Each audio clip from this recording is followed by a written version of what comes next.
Hello நேயர்களே, இன்று பயனுள்ள ஒரு மூலிகை குறிப்பில் நாம் காணவிருக்கும் மூலிகை கரிசாலை. இதை பிருங்கராஜா என்றும் இதை வேறு பெயர்களில் அழைப்பார்கள். வள்ளலார் இதை பஞ்ச காயக்கல்ப மூலிகையில் இதையும் ஒன்றாக மிக மிக முக்கியமாக வலியுறுத்தி இருக்கிறார். ஏனென்றால் மருத்துவம் என்றால் வேர் பார்த்து அதை நீக்க வேண்டும். ஒரு தேவையில்லாத செடியை நாம் வேரோடு பிடுங்கி எறிந்தால் அது முற்றிலும் நமக்கு வராது. அதுபோல்தான் இதுவும். அதாவது மனிதனுக்கு வரக்கூடிய வாதம், பித்தம், சிலோத்துமம் 3 அடிப்படையில் மனித உடல் இருக்கிறது. இது கூடினாலும் குறைந்தாலும் நமக்கு நோய் உண்டாகிறது. அந்த 3 குணங்களையும் இந்த மூலிகையானது சமன்படுத்தி உடம்புக்கு ஆரோக்கியம் தருகிறது. இதை எடுத்துக்கொள்ளும் போது நாம மருந்தாக முதலில் அசைவம் தவிர்க்க வேண்டும். அசைவம் தவிர்த்தால்தான் நல்லது. அசைவத்தை சாப்பிட்டு இதையும் சாப்பிட்டால் இது விஷமாக மாறும். இந்த மூலிகையை இதுல அதிகமான சி வைட்டமின் இருக்கிறது. இதை பாருங்க, இதை நம்ம கிள்ளனா உடனே கருப்பாகும். அதனால இதுல அதிக அளவுல நமக்கு சி வைட்டமினும் இரும்பு சத்தும் அதிகமாக இருக்கிறது. இந்த பூக்கள் பாருங்க, வெள்ளை நிறத்தில் இருக்கும்.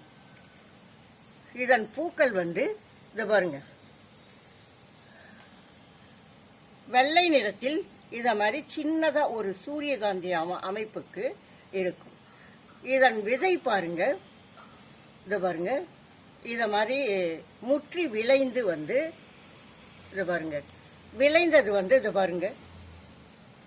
அதாவது நாட்டு மருந்து கடையில கிடைக்கிற கருஞ்சீரகம் மாதிரியே இருக்கும். இது இந்த விதை முற்றினா, இந்த விதை முற்றின விதையை நாம தூவனம்னா ஒரு தொட்டிலையோ அதுலயோ எளிதாக இந்த மூலிகை வளரும்.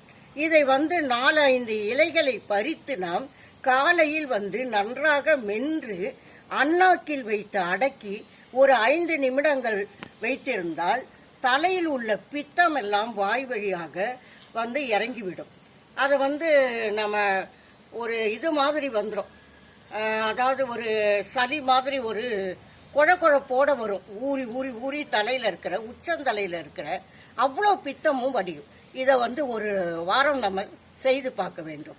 இதை கூட்டாகவோ பொரியலாகவோ எடுத்துக்கொள்ளும் போது உடம்பில் உள்ள வாதம் அதாவது மூட்டு வலி, அது போல வாதம் காற்று சம்பந்தப்பட்ட நோய்களால் உருவாகக்கூடியது. அந்த வாயு சம்பந்தப்பட்ட நோய்களை இது தீர்க்கும். இதை ஒரு சூப்பு மாதிரி தயாரித்து இந்த ஒரு 10-20 இலையை போட்டு கஷாயமாக நாம் எடுத்துக்கொள்ளும் போது மார்பில் உள்ள சளி, உடல் கழிவுகள் இது அனைத்தும் வெளியேறும். உடல் கழிவுகள் வெளியேறினால் மிகவும் நம்ம உடம்பு ஆரோக்கியமாக இருக்கும். இந்த மூலிகை வெறுமனே கூட பல் விலைக்கு ஒரு 5 இலைகளை மென்று சாப்பிட்டால் மொத்த சளியும் நமக்கு வெளியேறும். நன்றி நேயர்களே. இந்த வீடியோ பிடிச்சிருந்தா ஷேர் பண்ணுங்க, சப்ஸ்கிரைப் பண்ணுங்க. நன்றி.